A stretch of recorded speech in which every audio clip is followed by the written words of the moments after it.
This is Ron Costa broadcasting live from the Mavable USA studios in Las Vegas, Nevada. And today, folks, we're going to talk about some syndication.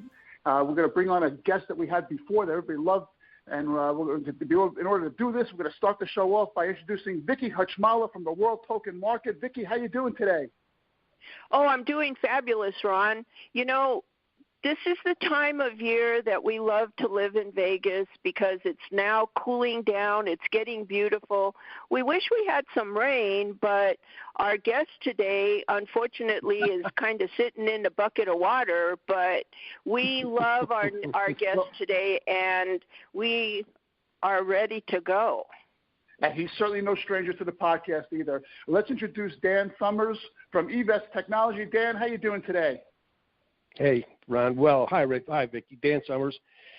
Doing good, and just the opposite from you folks in Las Vegas. We're sitting in the middle of a deluge in St. Augustine, Florida. Certainly not as bad as the other coast of Florida, realizing some hurricane winds, et cetera, but just the same, I think we've had about 40 straight days of rain, and I can do without it. A little taste of Las Vegas sounds good right about now. Yeah. Oh, my God. Dan, do you remember the days when we actually had to drive in the rain to go to offices? Now we can do all our conferences on Zoom and podcasts on our phones, huh? I'm loving life, man. I really am. Maybe I'm just an unusual personality, but I have no issues being quarantined, and I can live within my house. And we're a technology company, man, so it doesn't matter. You know, we work remotely. We had offices up until about 6 months ago, and fortuitously, because of the pandemic, or during the pandemic, our lease expired. We remained very friendly with our landlord, but very quickly removed our furnishings and stuck it in storage, and love being remote, man. I haven't had a haircut now in about 3 months, and I'm loving life. There you go. Well, the pandemic has certainly changed our lives in more ways than one, good and bad.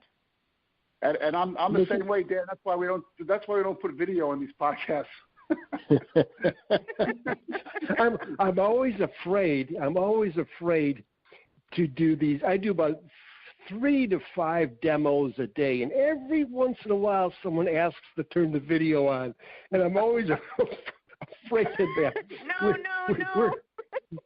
Well, we're onboarding a major motion picture, so the screenwriter, the producer, some of the actors were all on Zoom yesterday, and I didn't know we were going to be on Zoom live, and I looked like I hadn't shaved in about 4 weeks.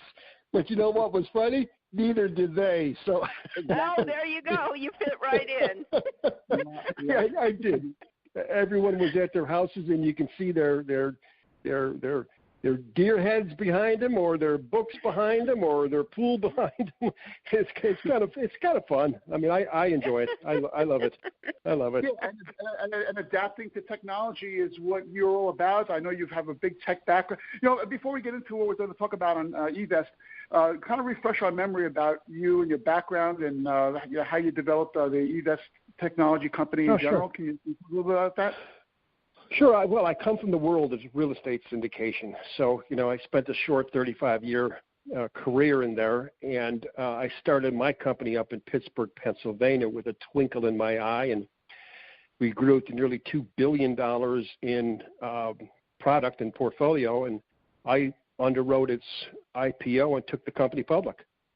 And that was the old-fashioned way of syndicating capital where, you know, you had $20,000 private placement memorandums. You dialed for dollars. You passed the head at the cathedral and the synagogue. You hope the guy's check doesn't bounce. And it's a grind, man. It's a grind. So, you know, I was glad. I cashed in. I got out, came down here to Florida, and was loving life until I got that itch again. And I think I was 46 years old at the time and way too young to be retiring. I got the itch here in 2012 and 13 when the Jobs Act was created, and did some homework. And I thought, you know, this is opportunity knocking at my door again.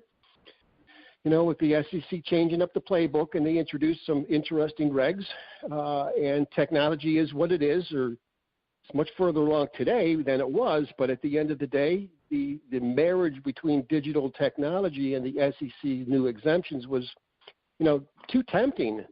So I drank out of a fire hose to learn how much I didn't know about technology, but then did indeed start my company once again, eVest Technology, little by little, and we grew it to, a host of a dozen programmers, and we spent almost 2 years creating what we have today, which is eVest Technology. It's a capital syndication platform that's entirely digitized the entire process. So it's pretty neat. Oh, yeah, that's cool. I like that formula that you just mentioned. Develop a company, make it profitable, take it public, cash out, rinse and repeat. There you go. What's funny is that, and you're spot on, man. So the very first meeting I had about this twinkle in my eye about eVest Technology was with our bankers at Wells Fargo there. And we had a serious couple of discussions about going into this. And the first thing we decided was the exit. How are we getting out of this? All right. I'm too old to be building a company and riding this thing for the next couple of decades. So what's the exit? How fast is the exit? And what's it based on? So they sit on my board of directors. We came up with the exit plan. We're on target to take this company public in another 3.5 years. It's all driven by EBITDA, and it's all driven by subscribers. And we're a little bit, far ahead of the game, to tell you the truth. We didn't intend on expanding into so many other industries outside of real estate, but that's a good thing. No complaints from our end. That's a great thing. And so we've been growing. But the exit was always first and foremost, how am I getting out and how fast can I get out? And we've already defined the exit. We think we know who the buyer is or just going to the public markets again. But at the end of the day, we defined that first before we went into it. Something I learned the hard way with the last company. Yeah, it kind of seems a little bit self-defeating to start a business thinking about how you're going to get out of it, but that gives you that goal to work harder to make it happen quicker so you can go to the next thing.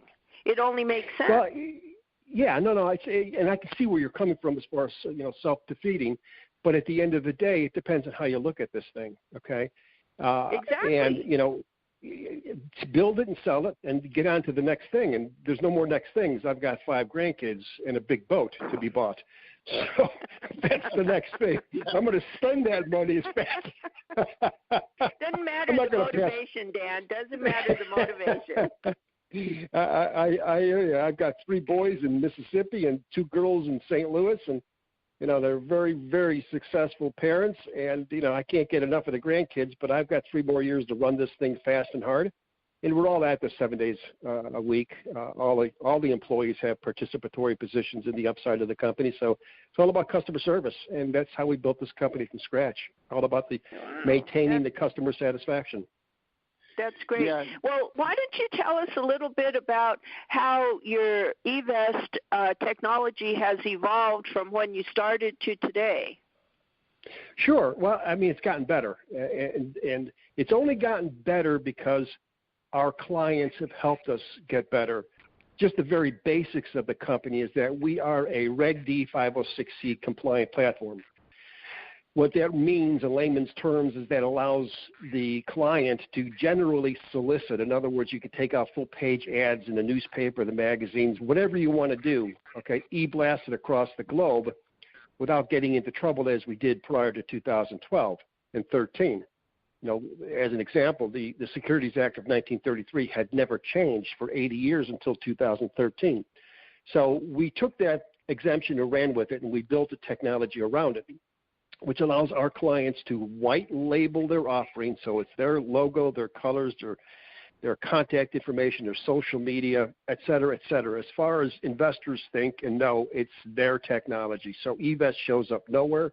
We're just the technology. We're not a crowdfunding company.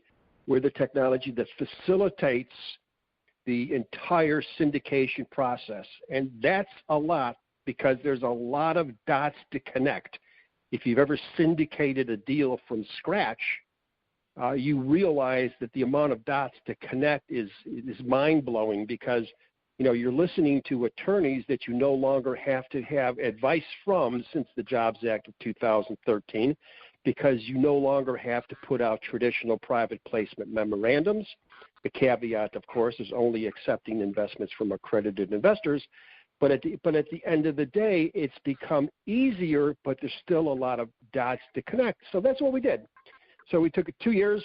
I had to teach programmers things like internal rates of return and convertible notes and returns on an equity, et cetera. But we achieved that after 24 months. So now, our clients can, go to market within 4 or 5 days, not 4 or 5 weeks, and they can literally hit the market running, and every dot is connected. It's completely comprehensive.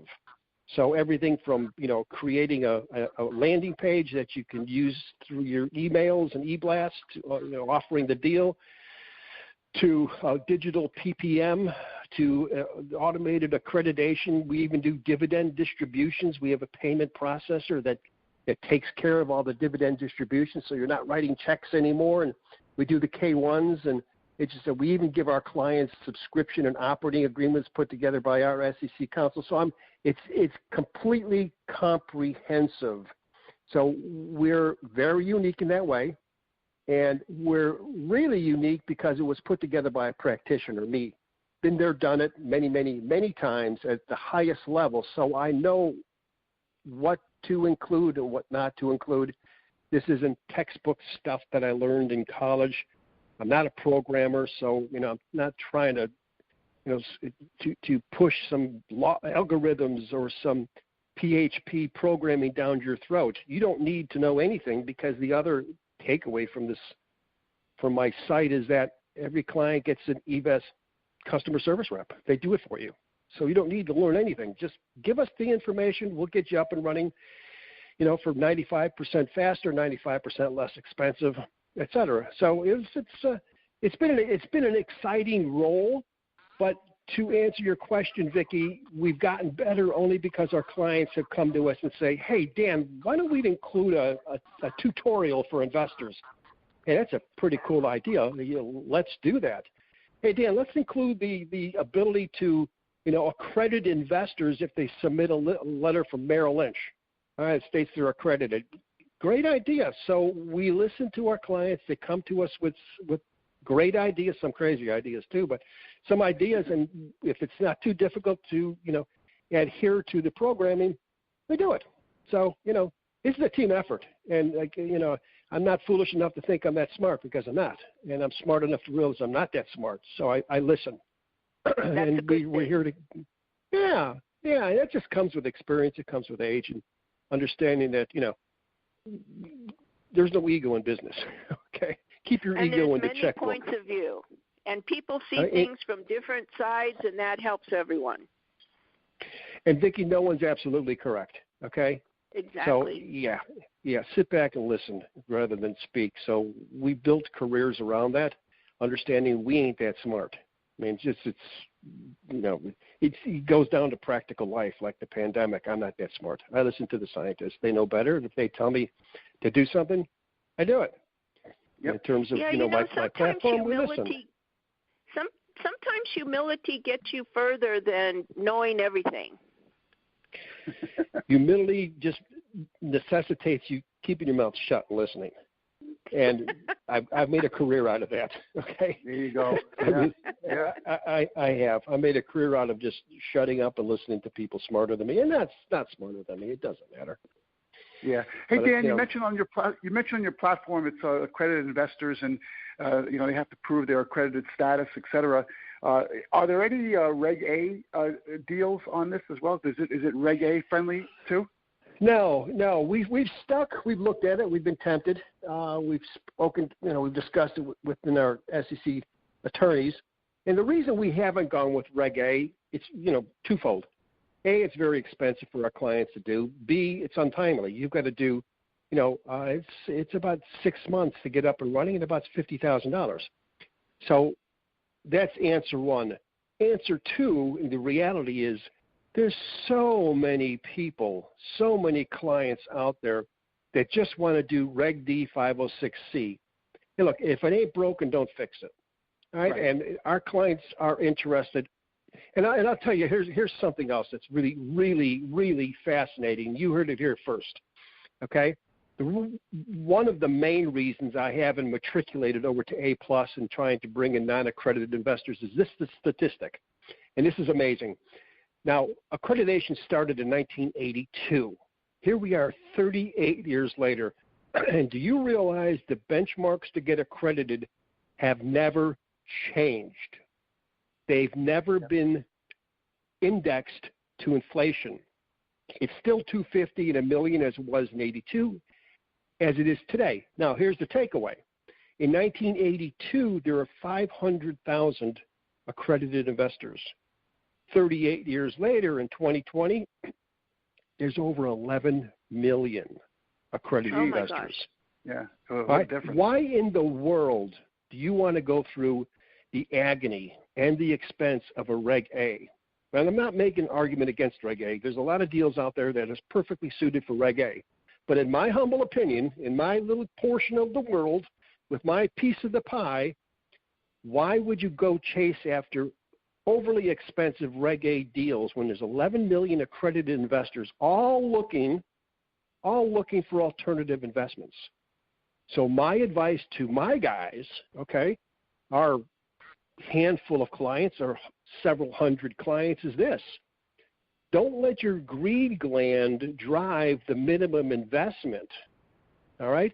Because my technology can manage 1,000 investors as easily as it can manage 10. Here's what that translates into. We can make payment, we can send out monthly dividend distributions to 1,000 as easily as we can 10. Fact. Doesn't cost you anything anymore either. Fact.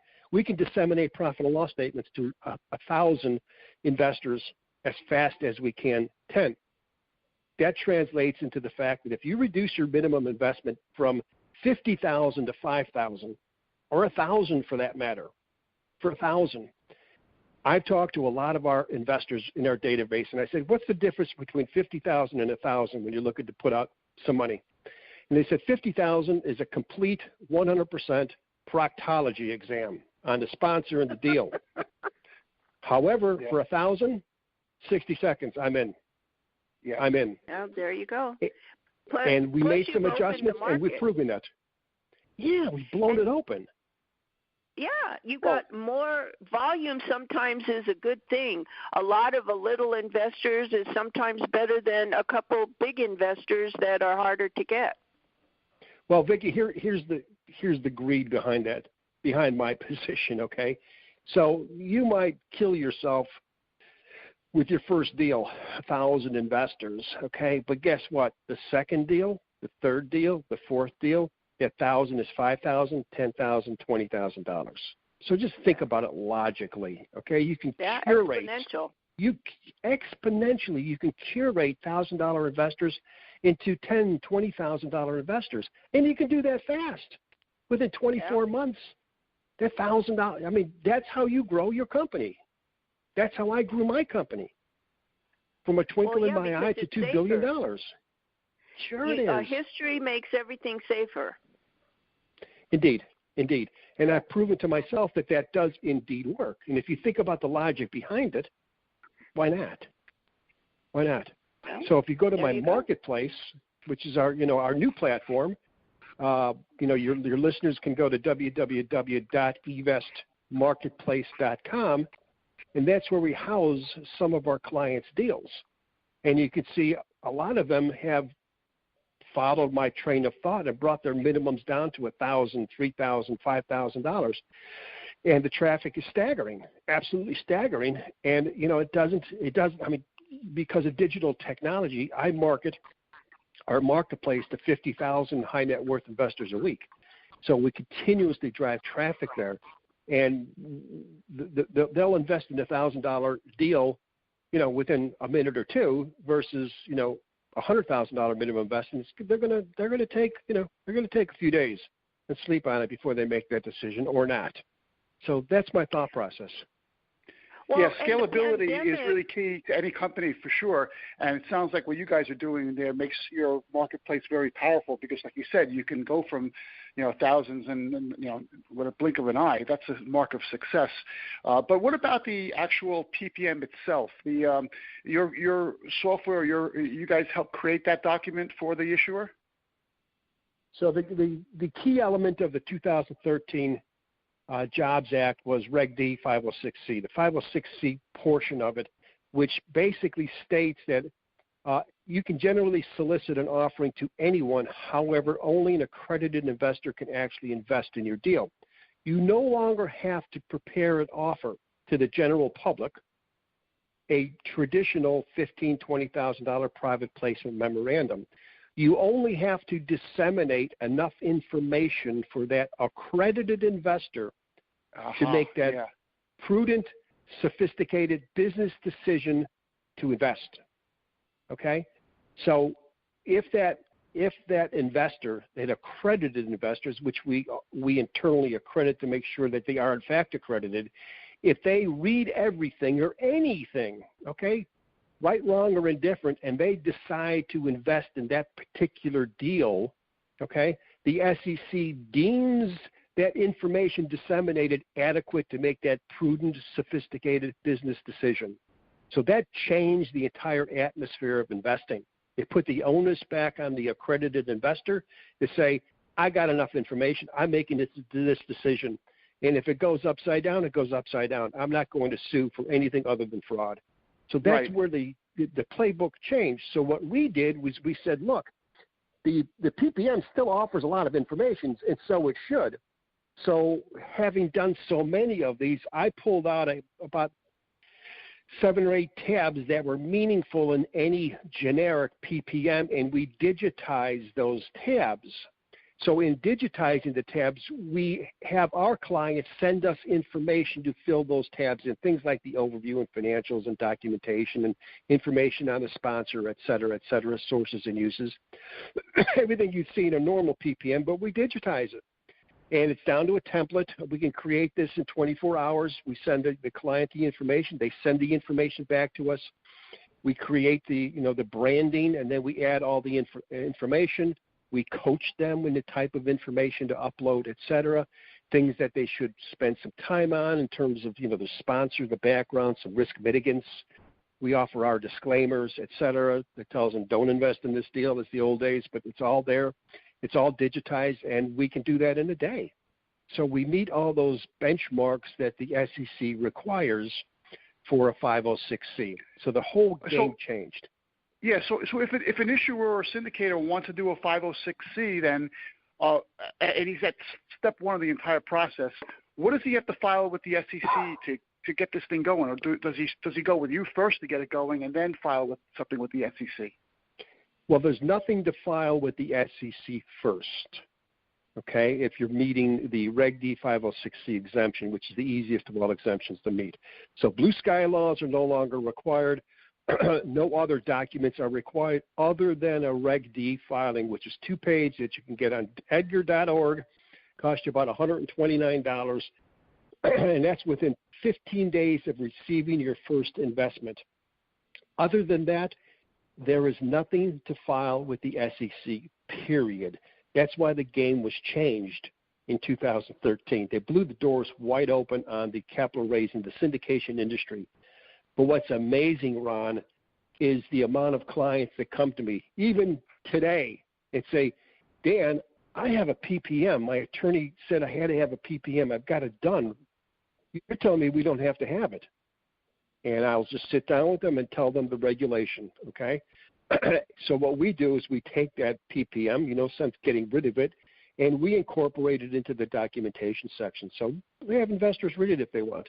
But at the end of the day, the game's changed. The game's changed. But it's amazing how many people don't know that the game's changed. And that's the PPM business is a cottage industry for the legal community, and they're not going to walk away from that. Absolutely not. No, no. Another question on the software. How do you guys handle the 30-day waiting period, or is there one? There's no one. No, that's changed a long time ago. So there's no cooling off period, and that's with non-accredited investors anyway. So there's no cooling off period. They see the deal today, they can invest the next moment. So at the end of the day, as long as they're accredited, and we've got an internal accreditation process. We partner with the 800-pound gorilla in that space that validates that, in fact, they are accredited, but we also acknowledge the fact that a lot of these investors are high net worth, and they've got,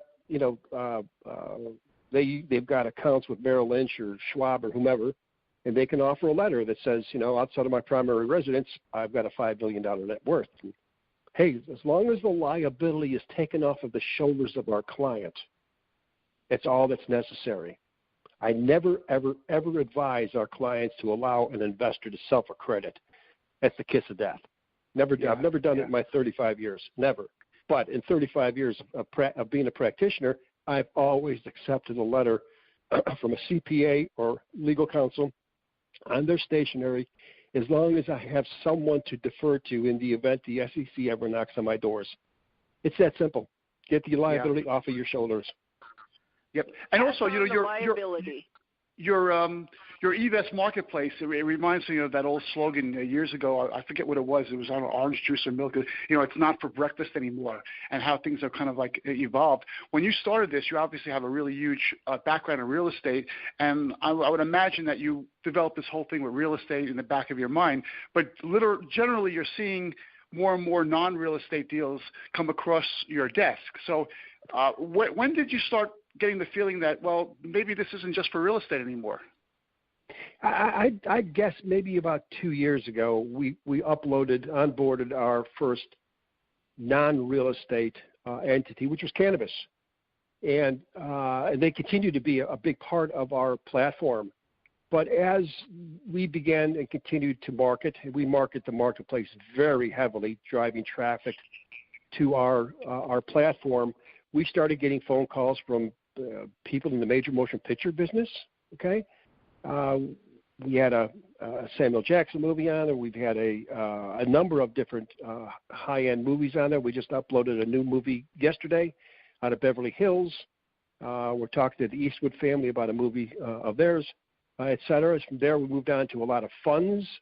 We've got groups in the aviation business that partner with NASA. We've got Medici Bank, the oldest bank in the world, is doing a $25 million capital raise on my platform for their virtual bank.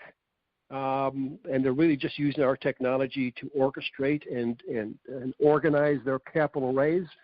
But, I mean, we've gone into, virtual counseling, which is interesting. And then, of course, a lot of real estate development. But, yeah, word started spreading about our platform, and the heavy lifting, Ron, was the ability to transfer the technology to any industry. My demos are real estate-centric, but the foundation of the technology allows us to do a capital raise for an avionics company as quickly as we can raise money for a pawn shop in Miami. Okay, so yeah, I mean we've got some really interesting clients, energy related clients in Brazil and the UK and Africa. I mean it's stunning the amount of interest we've created, because people are now realizing, hey, wait a second, I don't have to spend all this upfront money, on legal counsel, unless I want to, of course. But the instantaneous results of utilizing digital technology is today's world. It's the new world. Everything happens on technology. It really is. So what am I going to do with a 5-pound, 100-page PPM in my hand? What am I going to do with that? Who am I going to go meet? Nobody's going to look at it. Hell no. No one's going to take the time to do that. And you've got investors in California and Oregon and Connecticut. I'm not going to ship it there, and they're not going to read it. So everything's instantaneous. That's why we created the digital PPM, and they can disseminate it. We have the ability to disseminate it to thousands of prospective investors, and you can filter the dissemination of those kinds of documents to groups, to different types of investors, et cetera. So digital technologies, it just changed. It's a game changer in our industry. Yeah, and you mentioned how you have alternative investments on there, like, for example, the movies.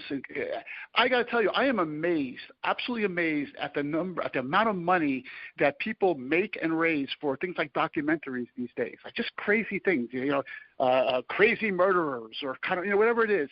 They do these documentaries. They raise a ton of money. They make so much money on these things now. I'm like, wow, that's kind of unheard of. Because I know when I was younger, I never even cared to watch them. Now I watch them all the time. Yeah, big money in movies. And I'm learning that. So we've got Beverly Hills Film Fund, LLC, that just went up yesterday or the day before. They're raising $6 million, $3,000 increments. You can be part of a Hollywood production with big stars. You can click on it, and you'll see the stars who's starring in this movie. And I can invest $3,000. And you know what? That's fun, because I'm going to go out to a dinner with my closest friend, even during the pandemic. And I could say, I just invested into a Hollywood movie. I don't have to tell them I spent $3,000, but it's just kind of fun. Right. If it hits, the annual return is 120%. If it hits, it hits. If it didn't, $3,000 is $3,000. I get it, but at the end of the day, it's not like it's $30,000 or $300,000. Right. Yeah, it's not like you spent it on your knee or investing. Right. That's what. It's not like you Yeah, spent it on your knee. So that's what you call alternative investing.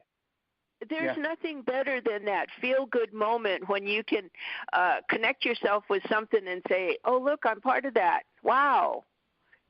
Very impressive. So I called as an example. My son's an accredited investor. He's a big real estate developer, and he's invented something called a speed box, which he sells to the Department of Defense. And I said, Matt, so what's the difference? Well, I've got a cannabis deal I'm just putting up today, Matt, and we're going to raise money in $1,000 increments. I said, what do you think? He says, let me look at the sponsor, let me look at the financials, and I'll take it. I'm in 60 seconds. That is the temperature across the board from investors that I've talked to, and I've talked to a lot of them. Yeah, I'm in. Cannabis, it's going to happen. It's happening. I can't lose. Yeah. So let me look at the financials. If they're prepared by a CPA or something similar, if I look at the sponsor and he's not a knucklehead, and I can see that in black and white, I'm in. And I'll throw $1,000 or $2,000 at it. Why not? And that's how we're growing, leaps and bounds, and our clients are buying into that. Yeah, and Dan, I have one more question before I close this thing out for you. You talked about before the eVest marketplace where you kind of list your deals there. You also mentioned that the platform is completely customizable for each client. So the client then, if I'm understanding you correctly, can run their same kind of offering off their own website as well. Is that right? Oh, absolutely. It's all white labeled.